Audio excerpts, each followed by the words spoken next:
The sky over Wyoming was a flat, endless sheet of hammered brass, baking the color from the land until all that was left was dust and distance.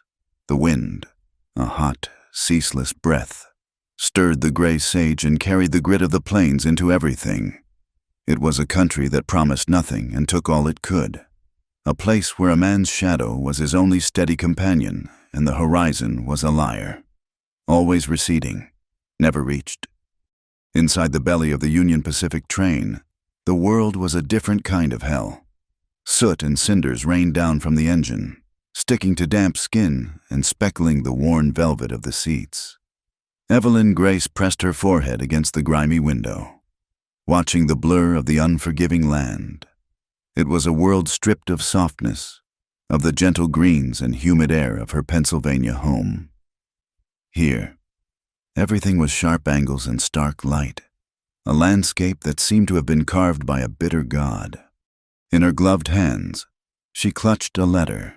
The paper was creased and soft from 100 readings. Though the words offered no comfort, they were the words of a stranger, a man named Thomas Hale, who was to be her husband. The arrangement had been a practical one, orchestrated by her father after a series of financial misfortunes had left their family with little more than their name. Mr. Hale was a man of property, her father had explained, a rancher with a significant holding who required a wife of good breeding. He had seen a photograph of Evelyn and found her suitable. The letter confirmed as much. His script was severe and economical, with no flourishes of affection. He wrote of acreage and cattle counts, of the new house he had constructed, and of the schedule he expected her to keep. He would meet the train at the Rawlins Depot. He signed it simply, T. Hale. There was no warmth, no anticipation, only the stark finality of a business transaction. Evelyn was another asset to be acquired, a piece of Eastern refinement to be installed in his Western fortress. She closed her eyes, trying to summon his face from the small, formal photograph she had been shown. He was a man well into his middle years, with a stern mouth and eyes that seemed to squint against a perpetual glare. There was no kindness in them. A tremor of fear, cold and sharp, ran through her. She was 20 years old, and her life was no longer her own. It belonged to a man she had never met, in a land that already felt like an enemy. The rhythmic clatter of the wheels on the track was the only constant, a mechanical heartbeat counting down the seconds to her new life. Other passengers dozed or spoke in low murmurs, their faces slack with the weariness of the long journey. A baby wailed a few rows ahead, a thin, desperate sound that was quickly shushed. Evelyn felt a profound and suffocating loneliness. She was a ghost floating between two worlds, the one she had lost and the one she dreaded to find. The jolt came without warning. It was not the familiar sway and rock of the rails, but a violent, metallic scream of protest as the entire train bucked and shuddered. Passengers were thrown from their seats. A woman's teacup sailed through the air and shattered against a wall. The baby's cry turned into a terrified shriek. Before anyone could understand what was happening, the world outside the window exploded in a cacophony of gunfire and splintering wood. The train ground to a halt with a final, groaning heave. Panic erupted. Men shouted, women screamed. The air, already thick with coal smoke, now filled with the acrid smell of gunpowder. Evelyn saw the conductor run down the aisle, his face pale, his hand reaching for a pistol tucked in his belt. A shot rang out from the platform outside, and he crumpled to the floor, a dark stain spreading across his white shirt. The door at the end of the car burst open. Two men stood there, their faces obscured by dusty bandanas, rifles held steady in their hands. "On the floor!" one of them roared, his voice a gravelly command. "Now! Valuables in a pile in the aisle!" Evelyn reacted without thinking, her body driven by pure, animal fear. She scrambled from her seat and slid beneath it, pulling her skirts in tight, trying to make herself as small as possible. She squeezed her eyes shut, her hands pressed over her ears, as if she could block out the nightmare unfolding around her. She could hear the heavy thud of boots on the wooden floor, the weeping of women, the harsh demands of the outlaws. Rings were torn from fingers, watches from pockets. A man who protested was struck with the butt of a rifle, and he fell with a sickening crack. The world beneath the seat was a universe of dust motes and the smell of stale tobacco. Evelyn held her breath, praying they would not see her. The boots came closer, stopped. A moment of silence. Then a rough hand grabbed her ankle. A scream tore from her throat as she was dragged out, her carefully pinned hair tumbling down around her shoulders. She landed hard on the floor of the aisle. The breath knocked from her lungs. A man loomed over her, his face a mask of grime and greed. His eyes, small and dark, raked over her, taking in her fine dress, the delicate pearl buttons at her throat. "Well now," he rasped, a yellow-toothed grin spreading beneath his bandana. "Look what we got here, a little songbird far from her cage." He reached for her, his dirty fingers closing around her arm. Evelyn struggled, but his grip was like iron. He pulled her to her feet, his foul breath hot on her face. "You'll fetch a fine price, little bird, or maybe I'll just keep you for myself." It was then that the sound changed. The chaotic popping of the outlaws' guns was answered by a different report, a single, deliberate crack that was deeper, heavier. The man holding her grunted and stiffened. His grip on her arm went slack. He looked down in dull surprise at the sudden red flower blooming on his chest. Then his eyes rolled back in his head, and he collapsed. Through the open door of the train car, Evelyn saw him. A lone rider on a powerful buckskin horse, sitting tall in the saddle as if he were a part of the landscape itself. He was not rushing, not charging. He moved with a chilling economy of motion. His hat was pulled low, casting his face in shadow, but she could see the calm, lethal focus in the way he held his pistol. Another outlaw on the ground turned to fire at the rider. The cowboy's gun answered first. The outlaw spun and fell. A third man, seeing the tide turn, broke and ran for his horse. The rider did not shoot him in the back. He simply watched the man flee, his pistol held steady. A silent judge offering a grim sort of mercy. The remaining bandits, their nerve broken, scrambled onto their horses and galloped away, swallowed by the dust. Silence fell, thick and heavy, broken only by the whimpering of the passengers and the restless stamping of the cowboy's horse. He dismounted, his movements fluid and unhurried. He was tall and lean, dressed in worn denim and leather, everything about him coated in the same fine dust that covered the plains. As he stepped into the train car, the light fell across his face, and Evelyn saw the scars. A thin, white line cut across his right eyebrow, and a deeper, uglier mark marred the hard line of his jaw. They were old wounds, but they spoke of a life carved by violence. His eyes, a startlingly pale gray, swept over the car, assessing the damage, the wounded, the dead conductor. They were the eyes of a man who had seen too much and felt too little. They finally came to rest on her, standing frozen beside the body of her would-be captor. He gave her a slow, deliberate look, taking in her disheveled state, the terror still wide in her eyes. He said nothing. He simply holstered his pistol, turned, and walked back out of the car. For a moment, Evelyn thought he was leaving them there, but he returned a moment later, his expression unchanged, and addressed the stunned passengers in a low, quiet voice that still managed to cut through the shock. "The engine's damaged. You ain't going nowhere tonight. There's an old mining town, played out years ago, about a mile north. It's shelter. Gather what you need. The wounded first." His orders were simple, direct, and unquestioned.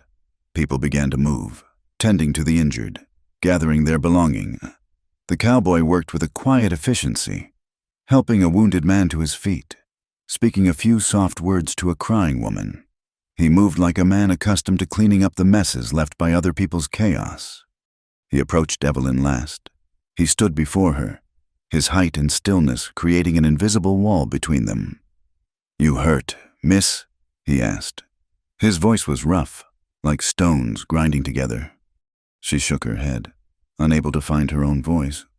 He gave a slight, almost imperceptible nod. "You'll come with me." It was not a question. He turned and walked away, expecting her to follow. She did, stepping carefully over the debris and out into the blinding sunlight. He led her to his horse, which stood patiently, unfazed by the recent violence. "Up," he said, gesturing to the saddle. She hesitated, looking from the horse to his unreadable face. He seemed to notice her reluctance, and a flicker of something, impatience, perhaps, crossed his features. Without another word, he placed his hands on her waist, his grip firm and impersonal, and lifted her into the saddle as if she weighed nothing at all. He swung up behind her, his body a hard, warm presence at her back, and nudged the horse into a steady walk, leaving the broken train and its dazed survivors behind. He took her to the ghost town as promised. It was a collection of skeletal buildings leaning against the wind, their windows like vacant eyes staring out at the endless plains. He chose the most intact structure, a former saloon with a sagging roof and a floor thick with dust, and led her inside. He said nothing as he built a fire in the old stone hearth, his movements practiced and sure. She learned later, from one of the other passengers, that his name was Cole Maddox. He was a scout for the railroad, a tracker hired to protect the line from saboteurs and ride ahead of the crews. He kept to himself, the man said. A ghost who drifted in and out of the work camps, never staying long, never making friends. Haunted, some said. Haunted by something that had happened years ago, something no one dared ask him about. That night, they shared a campfire. The other survivors huddled together in a nearby building, their fearful whispers a constant murmur on the wind.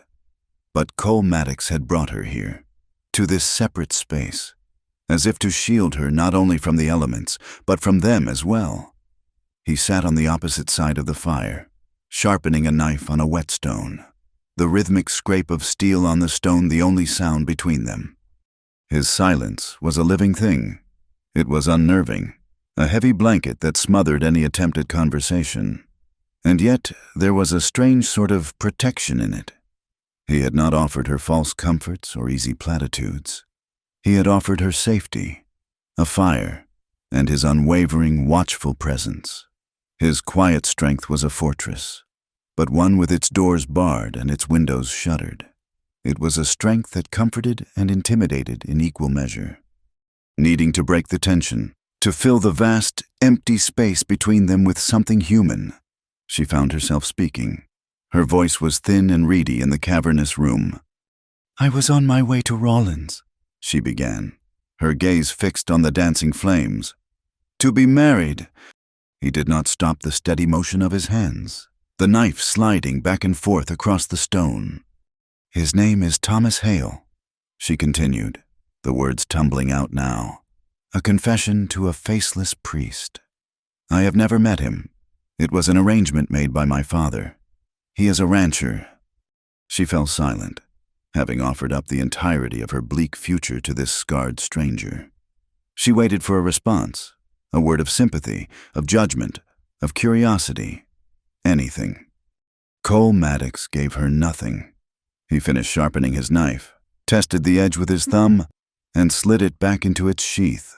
He looked up, his pale gray eyes meeting hers across the fire.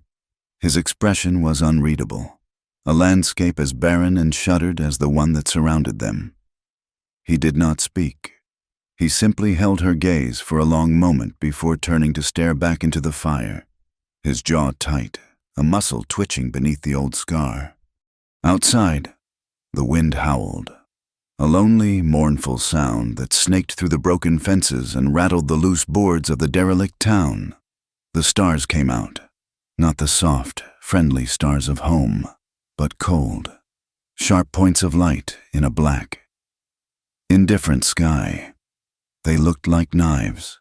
The vast, cruel landscape stretched out around their small circle of firelight, a constant reminder of how small and fragile they were.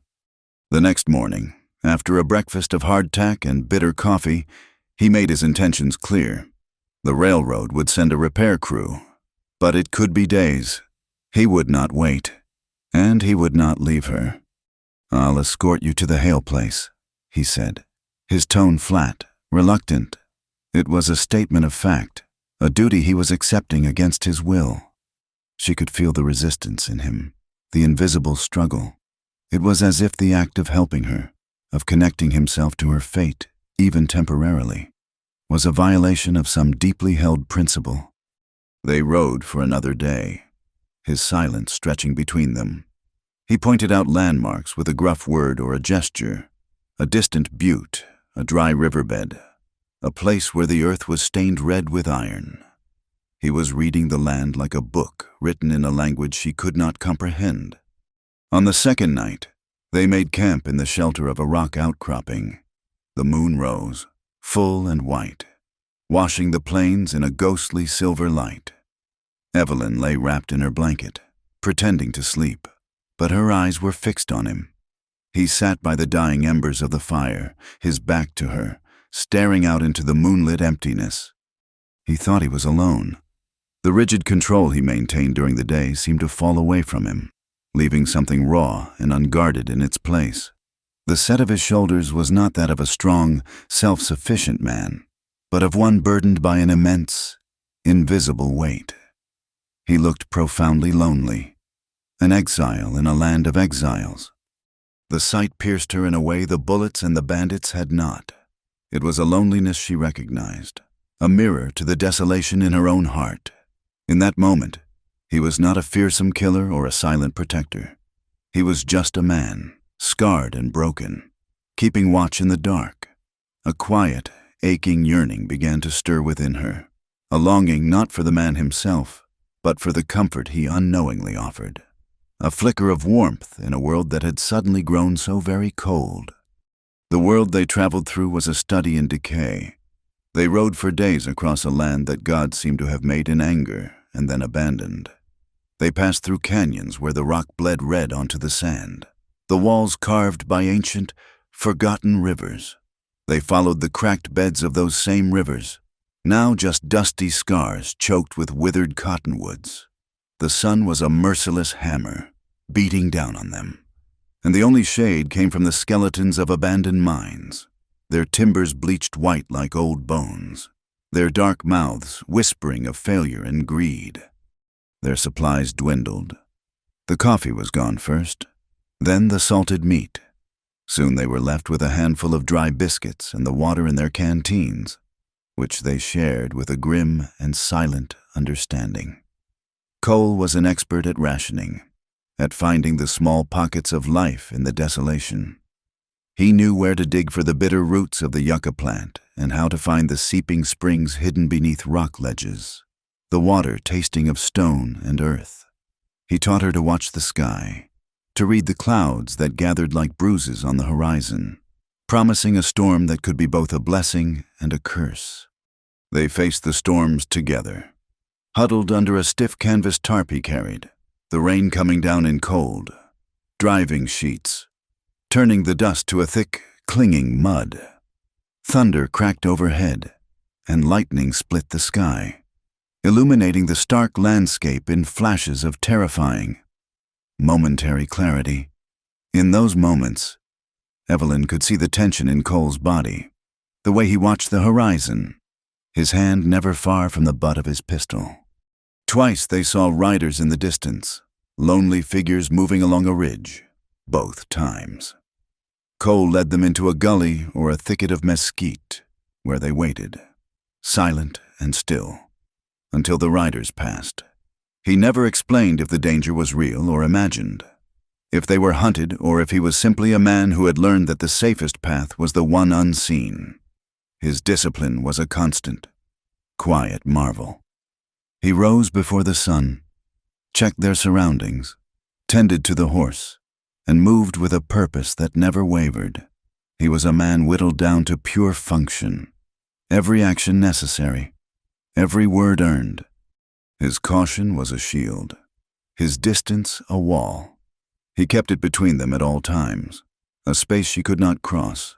It was in the way he handed her a canteen without letting their fingers touch, the way he positioned himself by the fire at night, always with a few extra feet of open ground separating them.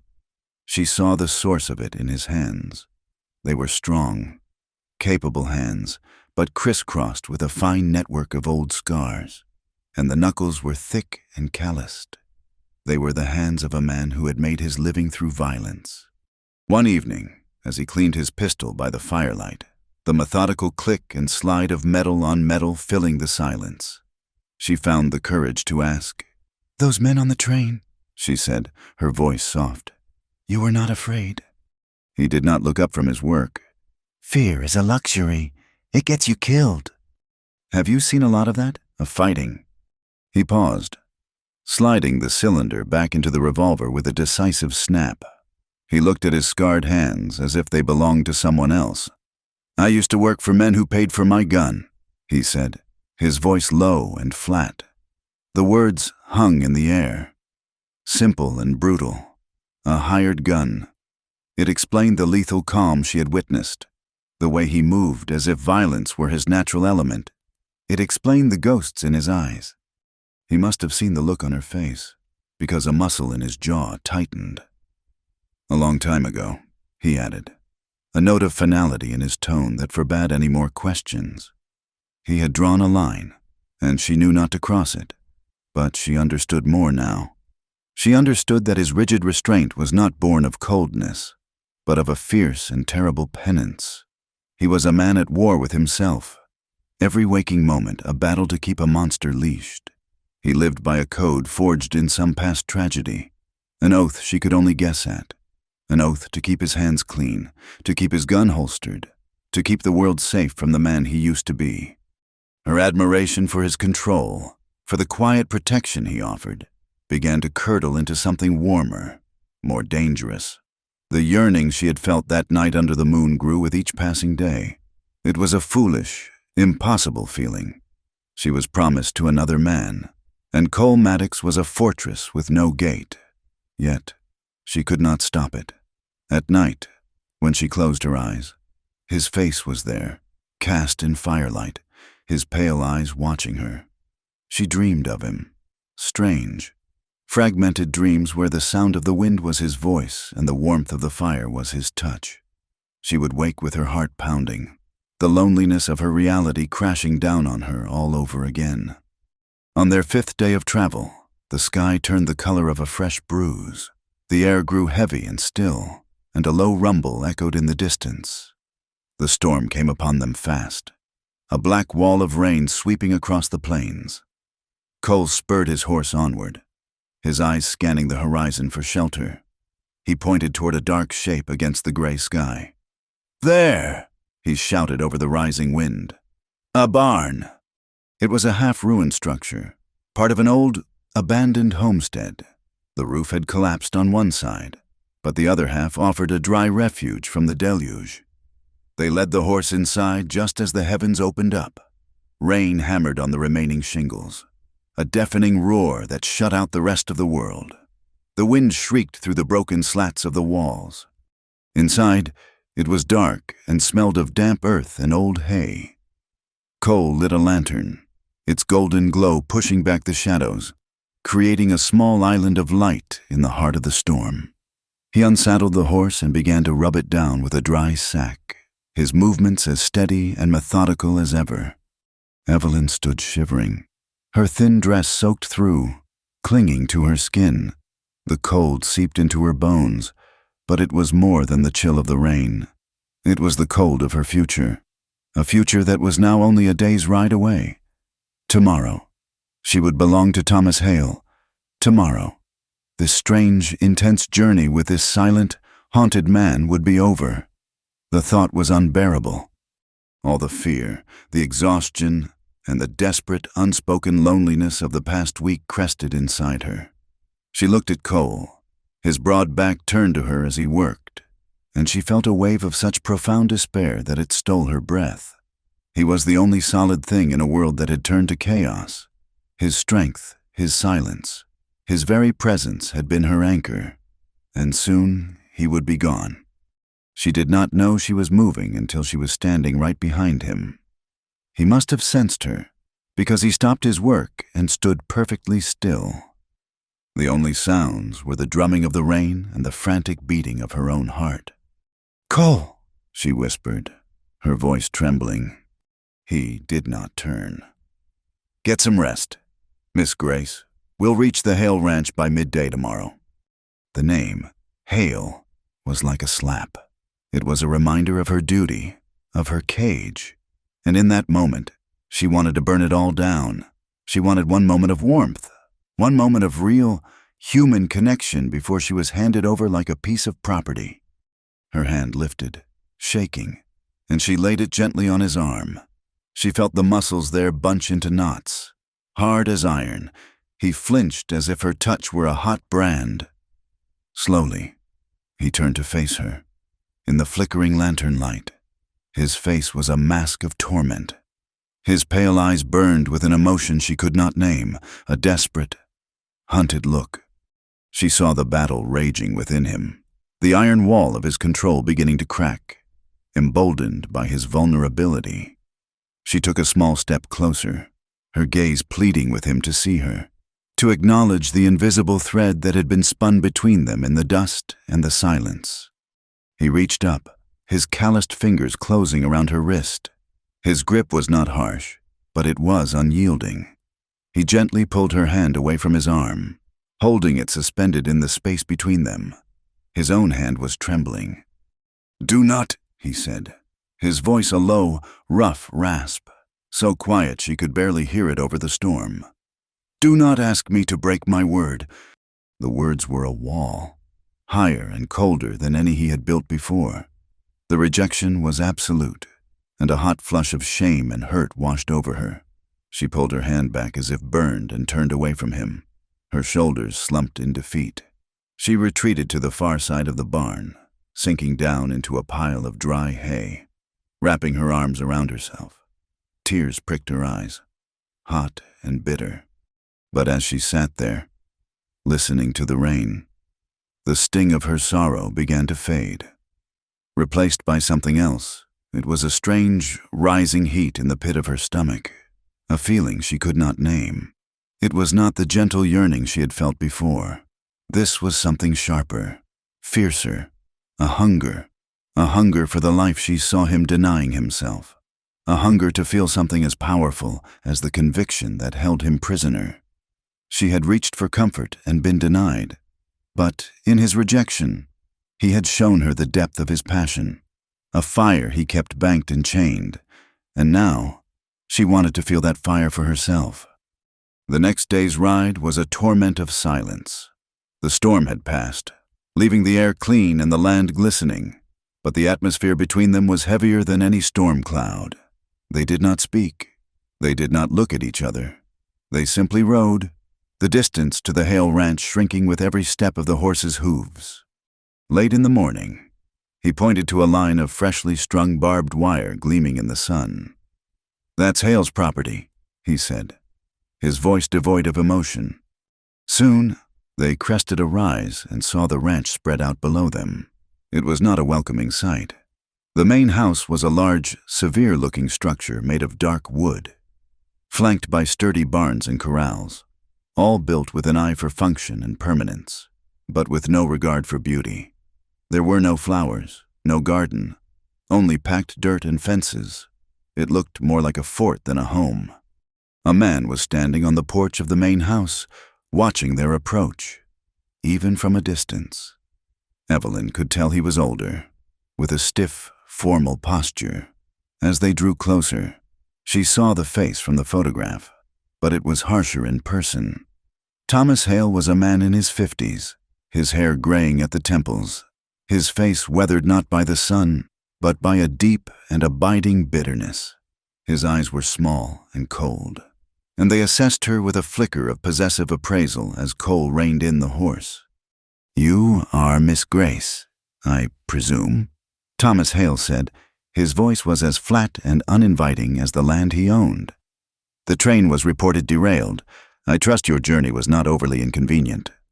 There was no warmth in his greeting, no concern for her well-being. He spoke to her as if she were a delayed piece of cargo.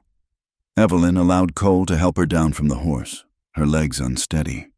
"This is Cole Maddox, Mr. Hale," she said, finding her voice. "He saved my life. He saved all the passengers." Hale's cold eyes flickered to Cole, his expression one of faint dismissal. "I am aware of the attack. The railroad will be compensated for the delay, as will you, for your services." He reached into his coat pocket. "I do not want your money," Cole said, his voice quiet but hard as flint. He did not even look at Hale. His gaze was fixed on the distant horizon, as if he were already gone. He turned to Evelyn. For a moment, she thought he might say something, offer a word of farewell, but he only gave her a short, stiff nod. It was a gesture of dismissal, a final severing of their bond. He swung himself into the saddle, his movements economical and precise. Evelyn's heart felt like a lead weight in her chest. "Thank you," she whispered, the words lost in the vast open space. He did not look back. He did not hesitate.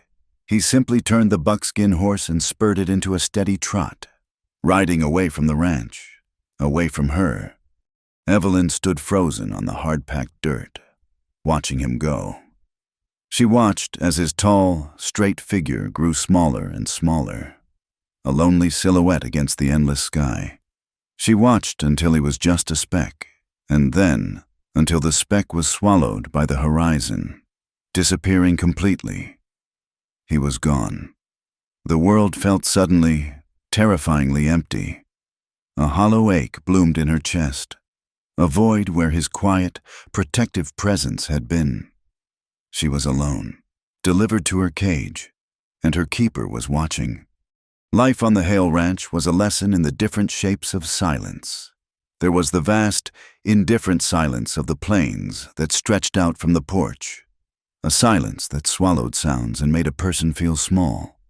Then there was the heavy, watchful silence within the house itself, a silence that Thomas Hale wielded like a weapon. It filled the long evenings after supper, broken only by the tick of the mantel clock and the whisper of the wind under the eaves. It was an accusing silence, one that made Evelyn feel like a trespasser in her own life. Thomas was a man consumed by a quiet, gnawing suspicion of the world. He saw thieves in the faces of his own ranch hands and cheats in the letters from his suppliers in Cheyenne. His life was a fortress built of ledgers and barbed wire, and Evelyn was his newest, most ornamental possession, a piece of Eastern china doll to be kept on a high shelf, admired for its breeding but never trusted. He would watch her as she sewed or read, his cold eyes missing nothing, and his questions were not conversations but interrogations.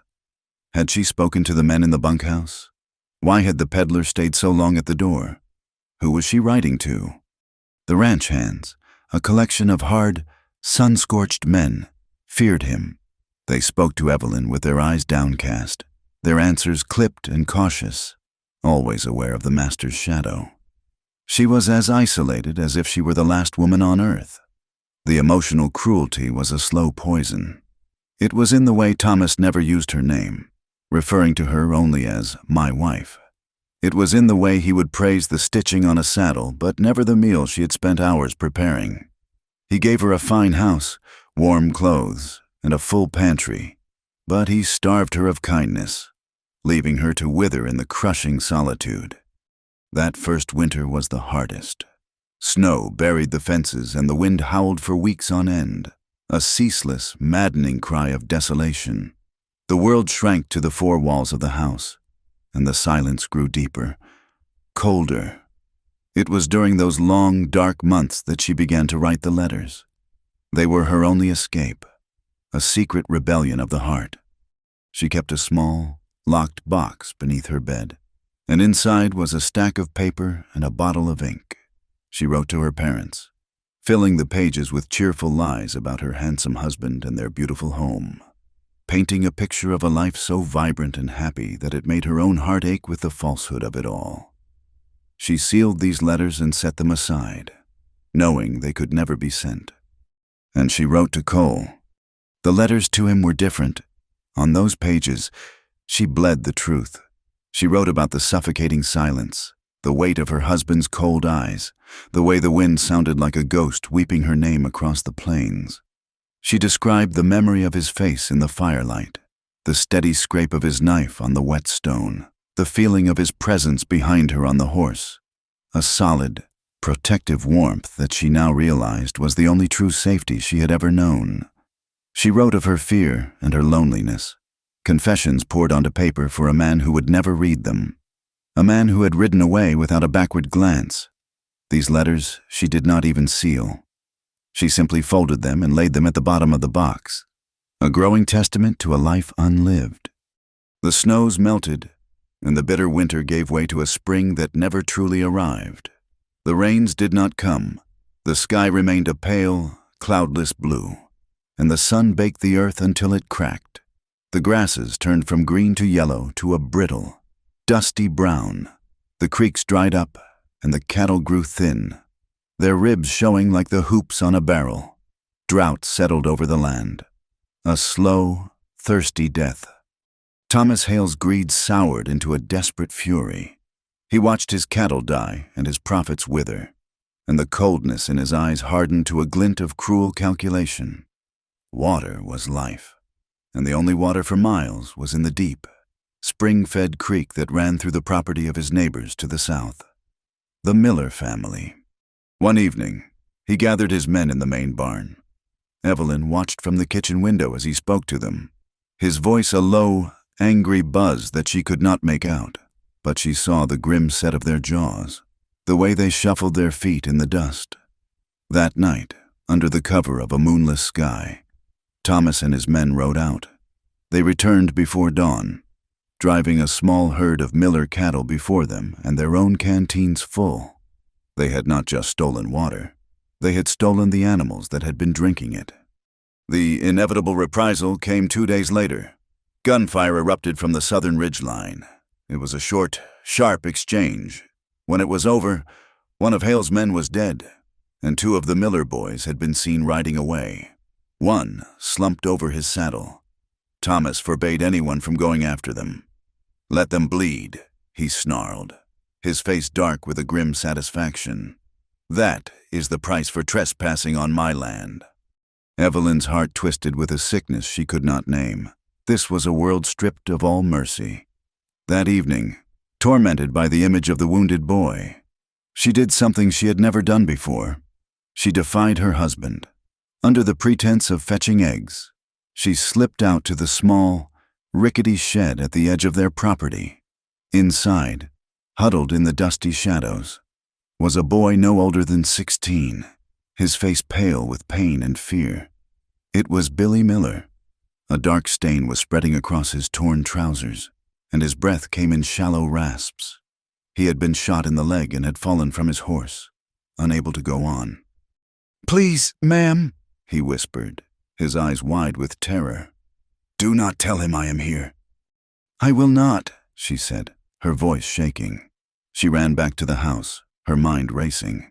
She gathered a basin of water, clean cloths, and a bottle of whiskey from Thomas's study. She tore a strip from her own petticoat to use as a bandage. For the next hour, she worked in the dim light of the shed, cleaning and binding the boy's wound as best she could. He cried out once, a sharp gasp of pain, but she soothed him with soft words, her touch gentle. She left him with a canteen of water and the last of her apple pie from supper, promising to return in the morning. For 2 days, she kept her secret. She tended to Billy Miller, sneaking him food and fresh water, her heart pounding with a mixture of fear and a strange, fierce pride. It was the first truly meaningful thing she had done since coming west. It was an act of mercy in a merciless world. On the 3rd night, Thomas found out. He had gone to the shed to look for a broken harness and found the blood-stained rag she had carelessly left behind. He came back to the house, the rag held between his thumb and forefinger as if it were a venomous snake. He did not yell. He did not raise his voice. He simply stood in the doorway of the parlor where she was reading. his face a cold, unreadable mask. "You have been helping the Miller boy," he stated. It was not a question. Evelyn's blood ran cold. She slowly closed her book and rose to her feet. "He was just a child. He was hurt." "He is the enemy," Thomas said, his voice quiet, venomous. "He is a thief who tried to steal what is mine, and you gave him comfort. You gave him my water, my food. You defied me." He took a step toward her, and for the first time, she saw something more than just coldness in his eyes. She saw a deep, possessive rage, the fury of a man whose authority had been challenged, whose property had been mishandled. "I could not let him die," she whispered, standing her ground. The sound of the blow was a sharp, wet crack that echoed in the dead silence of the house. His open hand caught her across the face, snapping her head to the side. The force of it sent her stumbling back against a table. A lamp wobbled and fell, shattering on the floor.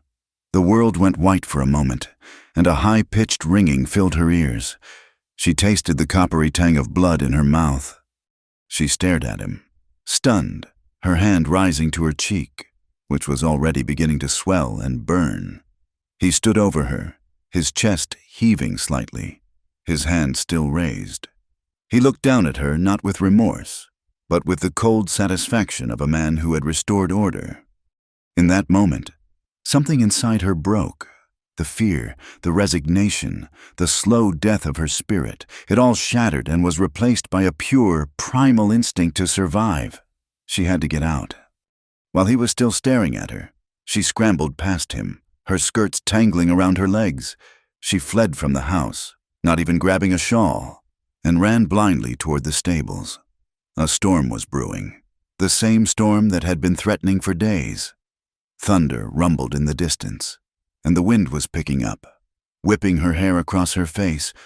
She fumbled with the latch on a stall, her hands shaking so badly she could barely work it.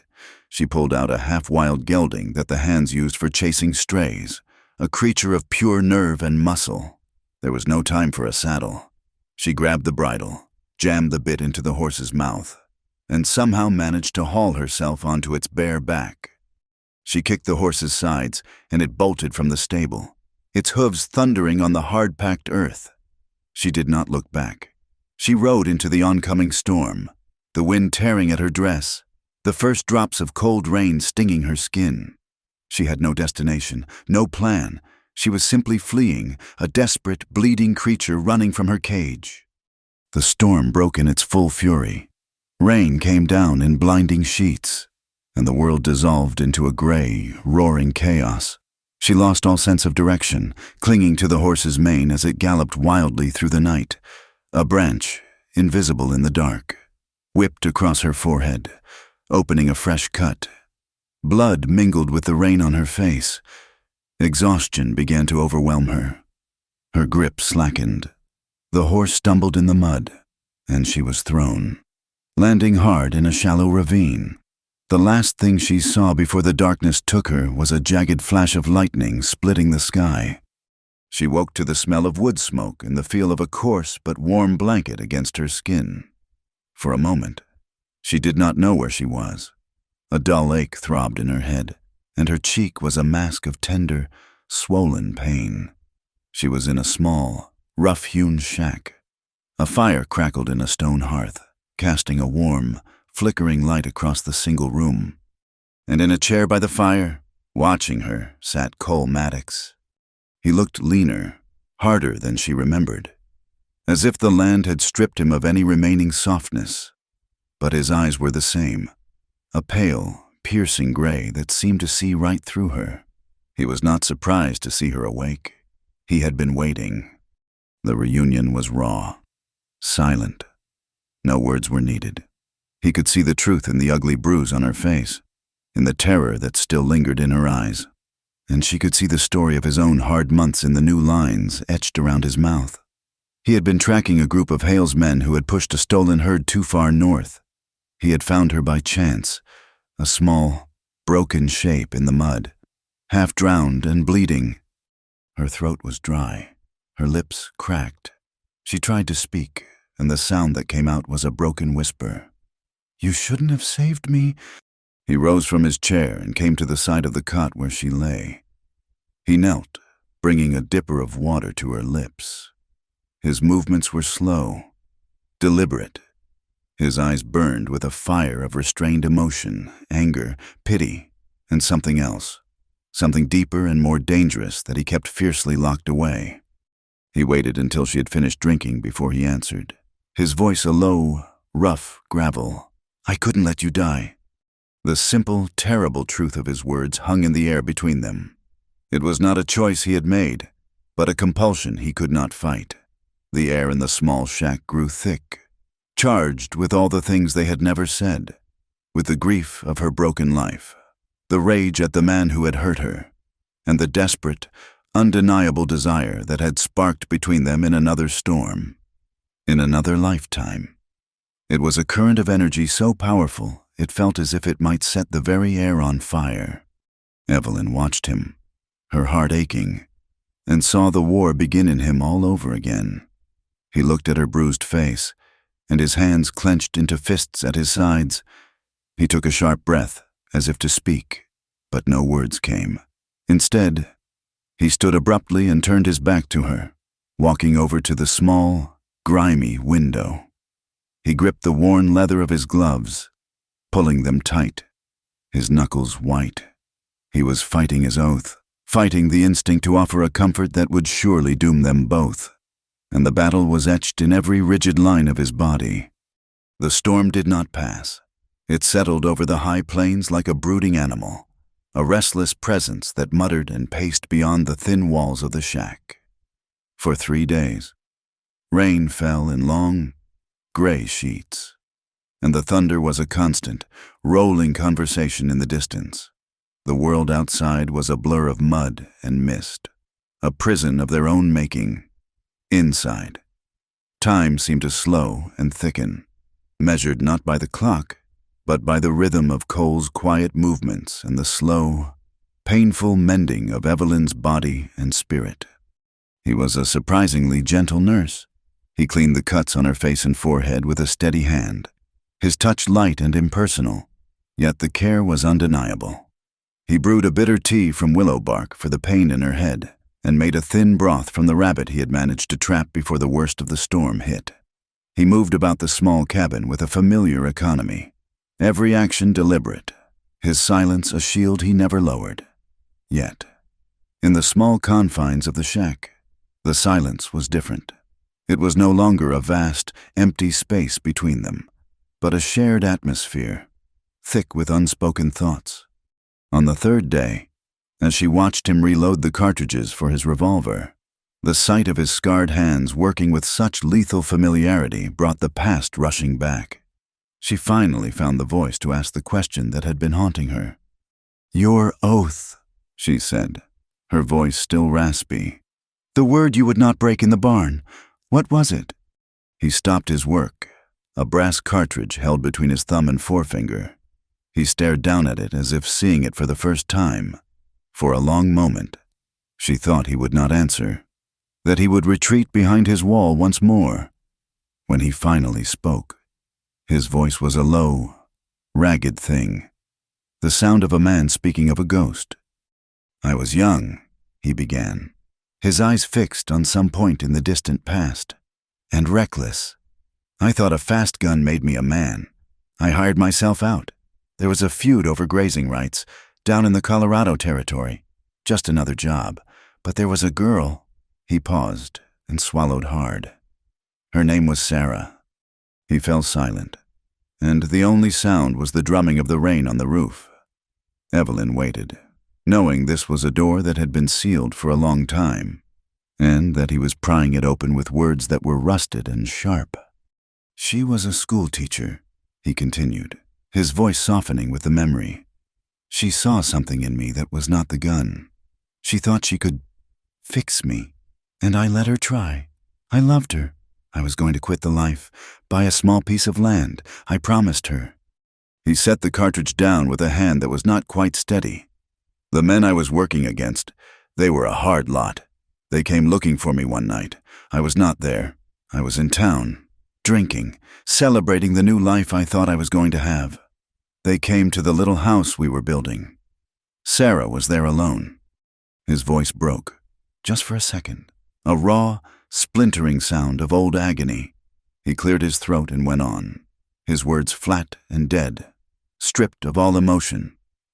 They thought she would tell them where I was.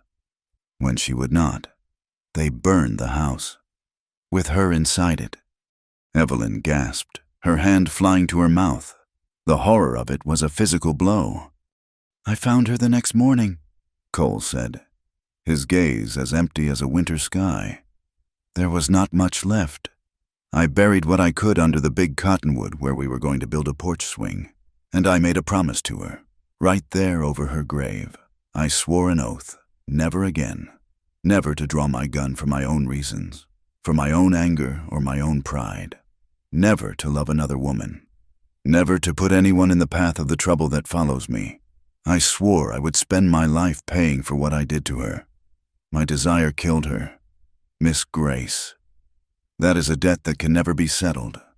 He finished his story, and the silence that followed was profound, filled with the weight of a ghost and the iron chains of a promise made to the dead. Now she understood. His distance was not coldness, it was a memorial. His restraint was not rejection, it was a penance. He was a man living in a self-imposed exile, guarding the world from the fire of his own heart. The knowledge settled in her, a cold stone of dread. This man, this good and tormented man, would never allow himself to feel anything again. And that thought, for some reason, was more terrifying than the memory of her husband's hand striking her face. The storm began to break on the fourth day. The rain lessened to a drizzle, and patches of watery blue appeared in the sky. The return of the world meant the return of her fear.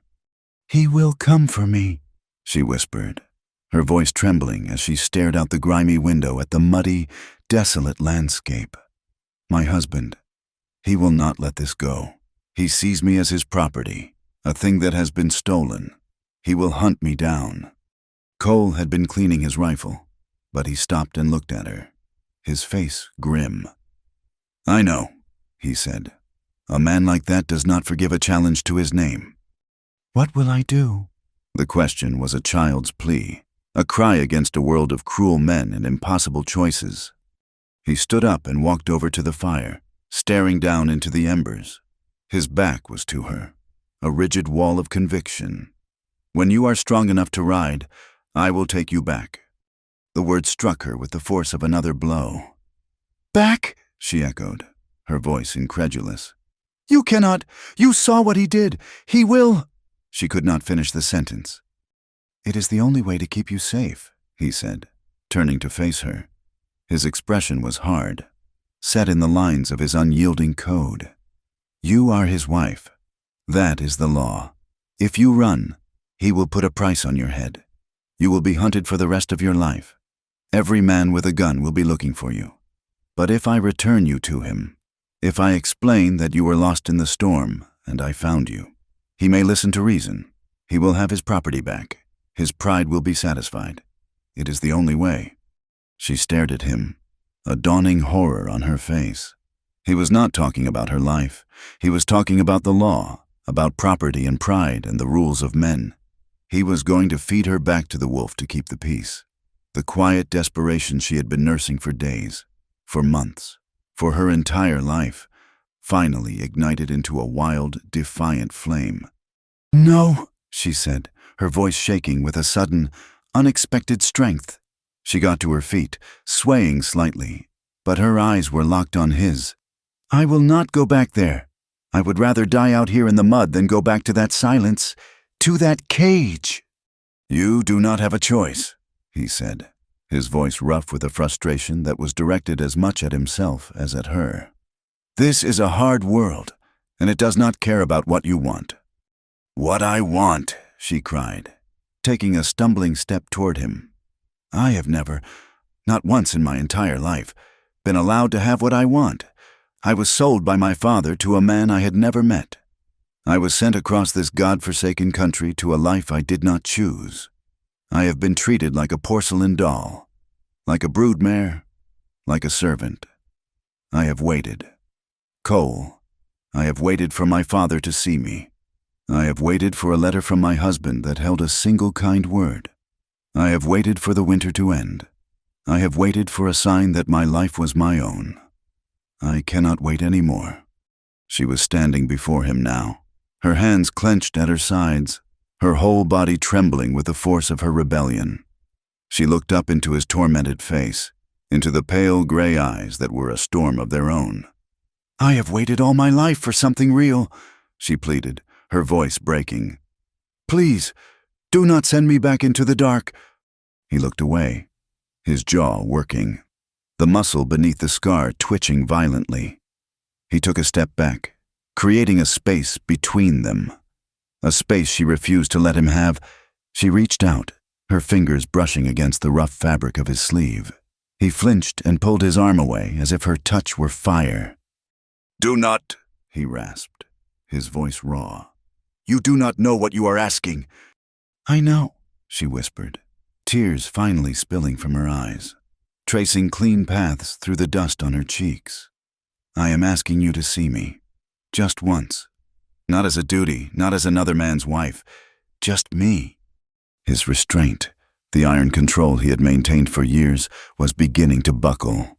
He looked at her, at the raw, desperate hope in her eyes, and he was lost. But the ghost of Sarah, the weight of his oath, was stronger. He turned away again, his whole body rigid. I cannot, he bit out. The finality in his voice broke her. A sob tore from her throat, a ragged, wounded sound. The strength that had held her up moments before deserted her, and she sank to her knees, her body racked with weeping. He has taken everything, she cried into her hands, the words muffled and thick with despair. My home, my name, my hope. There is nothing left. The world has taken everything from me. That was it. That was the key. Her utter desolation, her confession of total loss, mirrored the emptiness he had carried inside him for years. It was a pain he understood. It was a wound he could not ignore. He turned, and the sight of her, a small, weeping heap on the dirt floor, shattered the last of his defenses. The ghost of Sarah faded, and all he could see was the living, breathing woman in front of him, broken by a world he knew all too well. With a low groan that sounded like a man giving up his soul, he went to her. He knelt before her, and his scarred hands came up, not to push her away, but to gently cup her face, his thumbs brushing away her tears. He looked into her eyes, and the walls were gone. All she saw was a lifetime of pain, of loneliness, and a desperate, aching hunger that matched her own. Their passion was not gentle. It was a storm, a fever that had been building since the moment he pulled her from that train. It was the frantic, desperate collision of two souls who had been starved for a single moment of warmth. His mouth found hers with a raw, searching hunger, and she met him with equal force, her hands tangling in his hair, pulling him closer. It was a kiss of grief and rage, of solace and sin. It tasted of tears and wood smoke and the rain-soaked earth. There was no softness, only a desperate, aching need. It was a stripping away of all the layers of duty and honor and fear, until only two people were left, finding a brief, violent salvation in each other's arms, in the dim, firelit shack, with the thunder still rumbling outside. They broke every rule, every promise, every law that had kept them apart, and for a few stolen hours, they were not damned. They were saved. Afterward, as they lay tangled in the rough blankets on the cot, the silence returned, but it was a different kind. It was heavy with the weight of what they had done. Cole lay on his back, staring up at the smoke-stained timbers of the roof, and the guilt rolled off him in waves. He had not just broken his oath, he had desecrated the memory of the woman he had sworn it to. He had seen Evelyn's pain, and instead of protecting her, he had pulled her into his own darkness. He had doomed them both. He was a man who brought ruin to everything he touched, and now he had laid his cursed hands on her. Evelyn, however, felt a strange and wonderful peace. The fear was gone. The hollowness in her chest was gone. For the first time since she could remember, she felt alive. The world was still a hard and dangerous place, but it no longer held the same terror. She had faced the worst of it and had not only survived, but had found this raw, undeniable connection, this terrible, beautiful reality. She turned on her side and looked at him in the dim, fading light of the fire. His face was a mask of self-loathing. She reached out a hesitant hand and gently touched his cheek, tracing the line of the old scar on his jaw. He flinched but did not pull away. "I am not afraid anymore," she whispered. His eyes closed, a single tear escaping to trace a path through the grime on his temple. "You should be," he rasped. "I have just signed your death warrant." The next morning, she woke to the smell of coffee and the sight of him packing his saddlebags. A cold dread washed over her. He moved with a grim, final purpose. His face shuddered once more, the wall between them rebuilt, higher and stronger than ever. "What are you doing?" she asked, her voice small. "I am leaving," he said without looking at her. "It is the only way. If Hale finds us together, he will kill us both. If I am gone, you have a chance. You can say you were lost, that you found this empty shack. You can make your way to a town. You can disappear." He believed it was the only way to protect her, the only penance he could offer for breaking his oath. He would become a ghost again, to save her from his own haunting.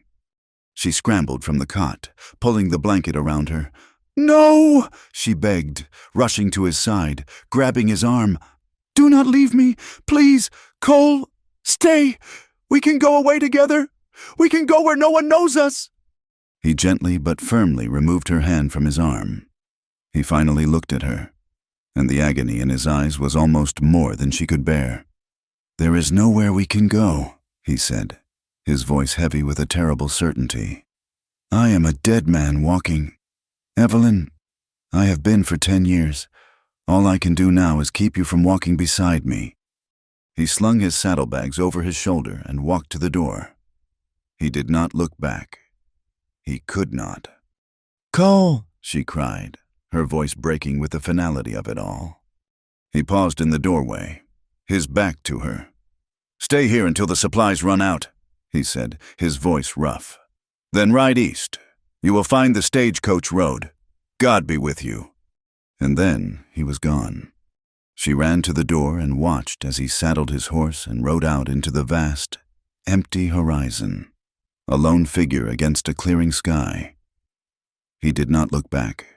She stood there for a long time, shivering in the morning chill, until he was just a speck in the distance. She stayed there, alone, and watched as, miles away, a thin plume of smoke rose into the air from his first campfire. She watched as the wind picked it up, tearing it apart, scattering the ashes until there was nothing left but the endless, empty sky. Cole's protection had been an illusion, a brief shelter in the heart of a hurricane. He had left her with a handful of supplies and a desperate plan, but the wilderness did not keep secrets for long. She lasted 2 days in the shack, 2 days of listening to the silence he had left behind, a silence far more profound and painful than the one she had endured in her husband's house. She would sit by the cold hearth, her hand unconsciously tracing the spot on her cheek where Thomas had struck her, and then the spot on her lips where Cole had kissed her.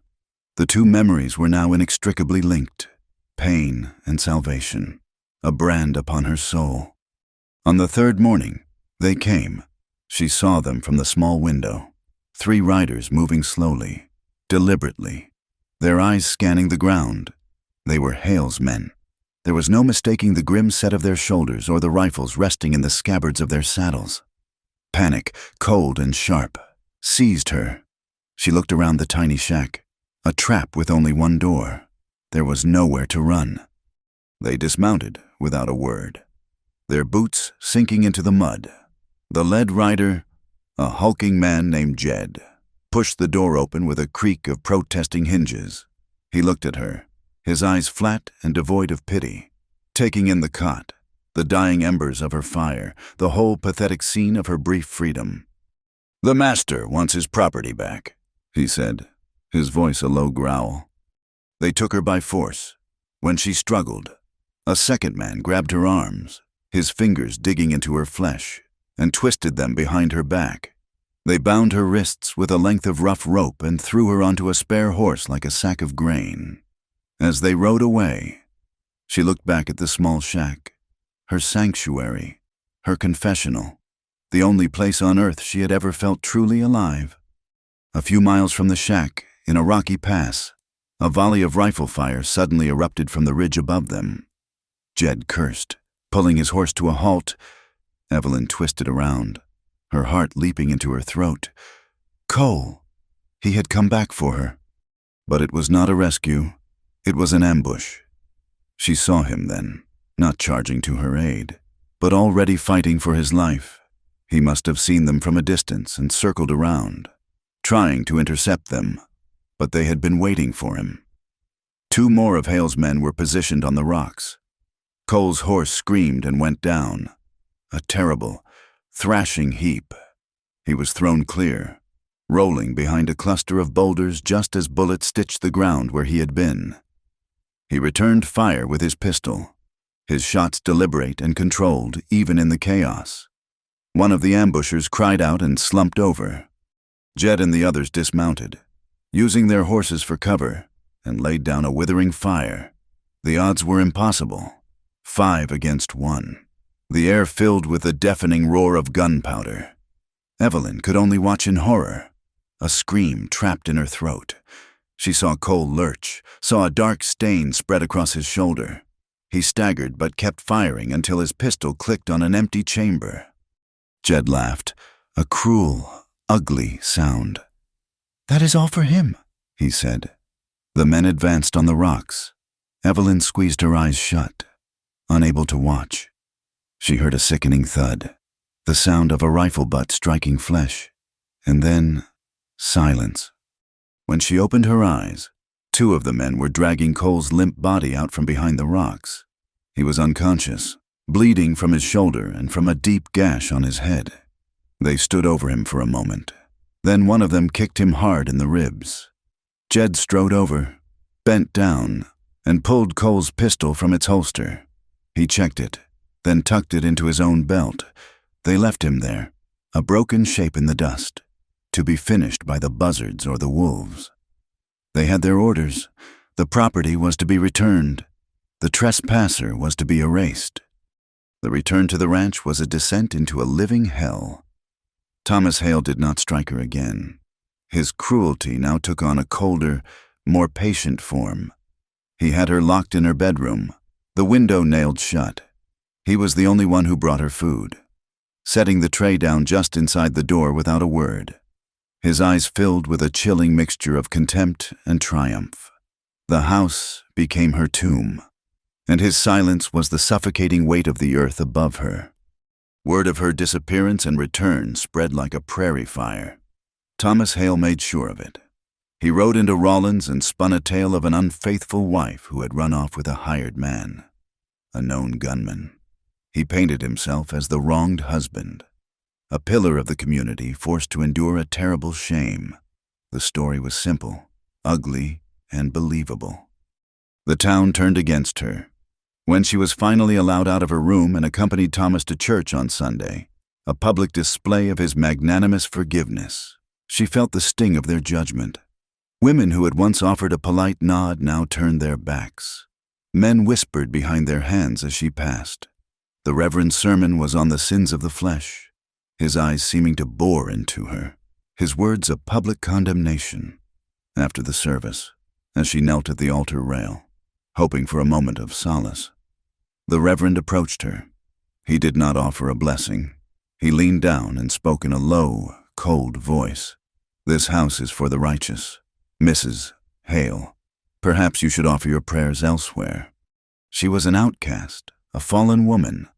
The brand of shame was as visible as the fading bruise on her cheek.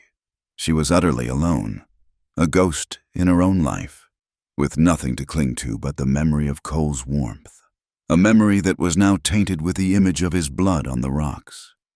But Cole was not dead. A man like him, forged in the hardest parts of the land, did not die so easily. He had woken to a world of pain, his head splitting, his shoulder on fire. He had lain there for hours, drifting in and out of consciousness, until the instinct to survive, the one thing they had not beaten out of him, forced him to his feet. He had stumbled and crawled for miles, his thirst a raging fire in his throat, his body a symphony of agony. He was fueled by one thing, a cold, black rage that burned hotter than any fever. He found shelter in an old, abandoned trapper's cabin deep in the hills, a place no one had used for years. For weeks, he nursed his injuries and his shame. The physical pain was immense, but it was nothing compared to the self-loathing that consumed him. He had broken his sacred oath for her, and in doing so, had brought down the very ruin he had sworn to prevent. He had failed her. He had failed the memory of Sarah. He had been beaten, disarmed, and left for dead like a dog. The shame of it was a poison in his blood. When he was strong enough to walk, he made his way to a dusty, forgotten town on the edge of the territory, a place where men with no names went to drink away their pasts. It was there, in a smoky saloon that smelled of stale beer and desperation, that he heard the news. Two drovers, fresh from a cattle drive near Rawlins, were talking. They spoke of the rich and bitter rancher, Thomas Hale, and his unfaithful wife. And then they spoke of Hale's plans. The drought had hit him hard, and he was in debt, to settle a marker with a powerful rancher down in the Texas Panhandle. Hale had made a deal. He was going to trade his disgraced wife for exclusive water rights and 100 head of prime breeding stock. Cole listened, the whiskey glass frozen halfway to his lips. He was going to sell her, like cattle. The rage that had been simmering inside him for weeks erupted into a white-hot, cleansing fire. It burned away the shame, the guilt, the ghost of his oath. The world had made its move. Now he would make his... Back on the ranch, Evelyn's spirit had all but broken. She moved through the silent house like a shadow, her days a featureless gray landscape of despair. Her only solace, her only remaining connection to the person she used to be, was the small, locked box under her bed. The letters, the lies she had written to her parents, and the truths she had written to Cole, they were the last fragments of her hope. One night, a new storm rolled in, the wind rattling the windows, the rain beginning to fall in cold, sharp gusts. She could not sleep. A strange restlessness drove her from her bed. She crept downstairs, drawn by a flickering light from Thomas's study. The door was ajar. She peered through the crack.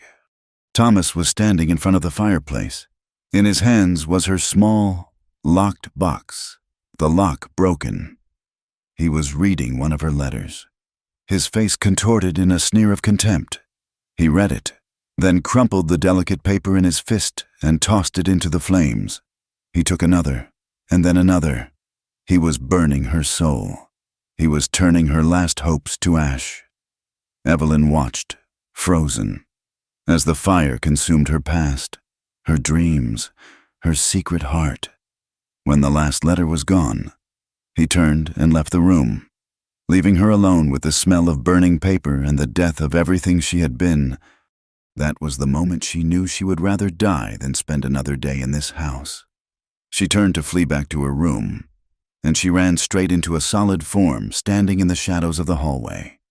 She opened her mouth to scream, but a scarred, familiar hand clamped gently over it.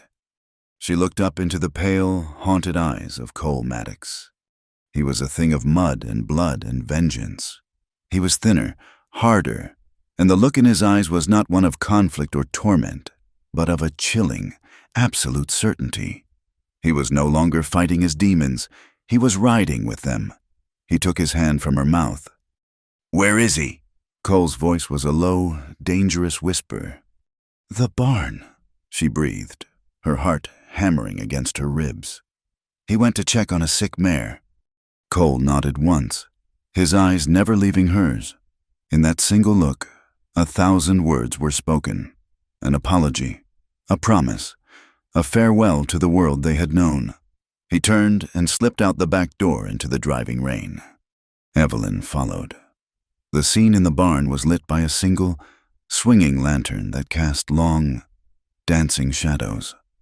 Thomas was bent over the sick horse, murmuring to it.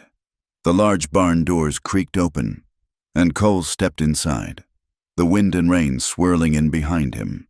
He stood there, dripping water onto the hay-strewn floor. A ghost returned from his shallow grave. Thomas spun around, his hand instinctively going to the pistol at his hip. A flicker of disbelief, then rage, crossed his face. "You!" he snarled. "You should have stayed dead." "You put your hands on her," Cole said. It was not an accusation. It was a death sentence. Thomas laughed, a harsh, ugly sound. "She is my wife, my property. I will do with her as I please, and I will do with you as I should have done before." He drew his pistol, but Cole was already moving. He dove behind a stack of hay bales as a shot rang out, splintering the wooden post where his head had been. The horses in the stalls screamed, their eyes wide with terror, their hooves thundering against the wood. The fight was brutal and primal, a chaotic struggle in the flickering, uncertain light. Thomas fired again, the muzzle flash momentarily blinding. Cole, unarmed, used the chaos to his advantage. He lunged from the shadows, tackling Thomas around the waist, driving him back against a stall. The gun flew from Thomas's hand, skittering into the darkness. They wrestled in the dirt and hay, two forces of pure hatred. Thomas was heavier, but Cole was faster, fueled by a righteous fury. He landed a punch that snapped Thomas's head back, but Thomas answered with a knee to Cole's wounded shoulder. Pain, white-hot and blinding, exploded in Cole's arm, and he cried out, staggering back. Thomas scrambled in the dark for his gun. His fingers closed around it just as Cole launched himself forward again. Thomas brought the pistol up, and Cole grabbed his wrist, forcing the barrel toward the ceiling. They struggled for the weapon, their grunts and curses lost in the roar of the storm and the panicked screaming of the horses. Thomas was stronger. Slowly, grimly, he began to force the barrel of the gun down toward Cole's chest. Cole's wounded shoulder gave way, his strength failing. He could feel the cold metal of the muzzle press against his shirt. He looked into Thomas's eyes and saw the glint of triumphant murder. In that last desperate second, Cole twisted his body, using his legs for leverage, and threw all his weight into one final, violent shove. Thomas lost his footing in the slick mud and hay. As he fell backward, his finger tightened on the trigger. The explosion was deafening in the enclosed space. For a moment, they were frozen, locked together. Then Thomas Hale's body went limp, a dead weight on top of him. Cole pushed him off and scrambled to his feet, his breath coming in ragged, painful gasps. Thomas lay on his back, his eyes open and staring sightlessly at the rafters, a dark, spreading stain on the center of his chest. The oath, made over a grave in a field of wildflowers, shattered into a million pieces in the thunder and the dark. Cole had drawn a gun. He had fought for his own reasons. He had killed a man. He had broken his word completely. Evelyn ran to him. He was standing over the body, the smoking pistol, Thomas's pistol, hanging loosely in his hand. He was trembling, not from cold, but from the shock of his own transgression. She did not scream. She did not cry. She simply went to him and wrapped her arms around his waist, holding him tight, pressing her face against his chest. He stood stiffly for a moment. Then his body sagged against hers, and his free arm came up to hold her, his hand burying itself in her hair. They stood there for a long moment, two fugitives clinging to each other in the ruins of their lives. "There is no turning back now," she whispered into the damp fabric of his shirt. He pulled away, his face grim in the lantern light. "Get a horse," he said, his voice raw. "Get whatever you can carry. We have to be gone before morning." They rode out together, not away from the storm, but into the heart of it. They were fugitives, branded by murder and adultery, with a world of lawmen and bounty hunters who would soon be on their trail. They had nothing left but each other and the hard, unforgiving land ahead. The wind and the rain washed the blood from their hands but could not cleanse their souls. They were damned. But for the first time, they were free. They rode south, into the teeth of the desert. The world that had been mud and rain turned to sun and stone. They were hunted now, not just by the lawmen whose dust they saw on the horizon twice in the first week, but by the ghosts they carried with them. The memory of Thomas Hale's sightless eyes and the echo of a shattered oath followed Cole with every step of his horse. For Evelyn, the ghost was the woman she had been, the frightened girl on the train, a creature so far removed from the fugitive riding beside him that she seemed like a character from a book she had once read. The landscape was a vision of purgatory. They crossed vast alkali flats where the ground was a crust of white salt that crunched under the horses' hooves and reflected the sun with a blinding, merciless glare. Days were a silent endurance of heat and thirst, the sun a white fire in a bleached sky. Nights were a reprieve of cold, clear air, and a canopy of stars so bright they seemed to mock the darkness of their situation. They spoke little, their energy conserved for survival. Their communication was in the shared canteen, the gesture for one to take the lead, the touch of a hand on a shoulder in the deep of the night. In this harsh crucible, their bond was forged into something harder and more durable than the fleeting passion of the storm. They were no longer just lovers. They were partners in a desperate conspiracy, their survival dependent on a silent, unwavering trust.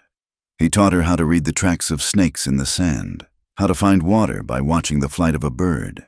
She, in turn, tended to the festering wound in his shoulder, her touch gentle and sure, and she brought him out of the dark reveries that would sometimes claim him as he stared into the campfire, his eyes seeing not the flames, but the face of a dead man. After weeks that felt like years, they crossed the border into the New Mexico territory and found a place to hide. It was a canyon town called Purgatory, a name so fitting it felt like a grim joke. The town was a single dusty street of adobe buildings clinging to the red rock walls of a narrow canyon, a place where the sun only reached for a few hours at midday. It was a haven for men with no pasts and no futures, a place where no one asked questions because no one wanted to answer them. Here they became Mr. and Mrs. Smith, a quiet couple who kept to themselves. Cole found work as a laborer, mending fences and digging wells for a pittance, his powerful frame hidden under a wide-brimmed hat, his face always turned toward the ground. Evelyn took in sewing, her needle and thread earning them enough for beans and flour. They lived in a one-room adobe hut at the very edge of town, its back door opening onto the vast, empty wilderness. The landscape was still harsh, a world of dust and drought. But inside that small room, they carved out a fragile peace. For the first time, Evelyn knew the simple domesticity of a shared life. She would watch him as he sat cleaning the pistol he had taken from a gambler in a card game, the only weapon he now owned, and her heart would ache with a love that was so fierce and so painful, it felt like a physical presence in the room. This was their life, stolen moments of tenderness against a backdrop of constant, simmering fear. Every new face on the street, every lawman's star glinting in the sun, was a potential threat. The land itself was a constant enemy. The long drought that had plagued Wyoming had its grip on this place as well. The air was thick with a fine red dust that coated everything, getting into their food, their water, their lungs. With the dust came the fever. It moved through the town like a phantom, taking a child here, an old man there. And then, one evening, it came for Evelyn. It started with a shiver she could not shake, though the evening was warm. By morning, her skin was on fire, her eyes glassy and unfocused. Cole bathed her forehead with a cool cloth, but the fever climbed, relentless. She began to drift, lost in a delirious landscape of memory. She was on the train again, the wheels clattering a rhythm of dread. The letter from a stranger clutched in her hand. Then she was in the barn, the rain pounding on the roof. Cole's voice a low, rough rasp as he denied her. She was in the shack, the world outside a blur of rain, his kiss a desperate, aching salvation. The memories swirled together, a torrent of fear and desire. Every moment they had defied the world replayed in the theater of her fevered mind. Cole sat beside her, a helpless, terrified spectator to her struggle. He had faced down armed men without flinching, but this invisible enemy that was consuming her from the inside out left him utterly powerless. The town's doctor, an old man with whiskey on his breath, had shaken his head. There was a medicine, a tincture of quinine that sometimes worked, but it was expensive. Shipped in from Santa Fe, and he had none left. For 2 days, Cole did not sleep. He watched her toss and turn, heard her whisper his name in her delirium, and the guilt he had been holding at bay threatened to drown him. He had done this to her. He had pulled her into his cursed life, and now she was paying the price. On the 3rd day, she grew quiet, her breathing shallow, her skin deathly pale. He knew he was losing her. There was only one thing left to him, one last piece of his old life, one last symbol of freedom, his horse, the powerful buckskin that had carried him across 1,000 miles of hard country. A man's horse was his legs, his escape, his soul. Without it, he was trapped. He walked out of the hut and into the glaring sun, leading the horse to the center of town where the livery owner and horse trader did his business. He sold his last horse for a handful of silver dollars, enough to pay for the medicine and a little more. He did not look back as the trader led the buckskin away. He walked to the doctor's house, bought the small brown bottle of quinine, and returned to Evelyn's side. He sat with her through another long night, carefully measuring the bitter medicine and forcing it between her parched lips. He held her hand, his head bowed, and he began to speak, the words spilling out of him in a low, ragged whisper, a confession to her unconscious form. "I am not sorry," he said, his voice thick with an emotion he could no longer contain. "I am not sorry for breaking my oath. It was a fool's promise, made by a boy who thought he could bargain with God. All it ever did was keep me in the dark." He looked at her face, so still and pale in the lamplight. "Loving you. It was the only thing I have ever done that was real. It was the only thing that made this life worth breaking for. If this is the price, I will pay it.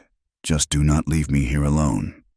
Whether it was the medicine or his words that called her back, he never knew. But toward morning, her fever broke. She woke to find him asleep in the chair beside her, his head resting on the edge of her cot, his scarred hand still clutching hers. She was weak, but she was alive.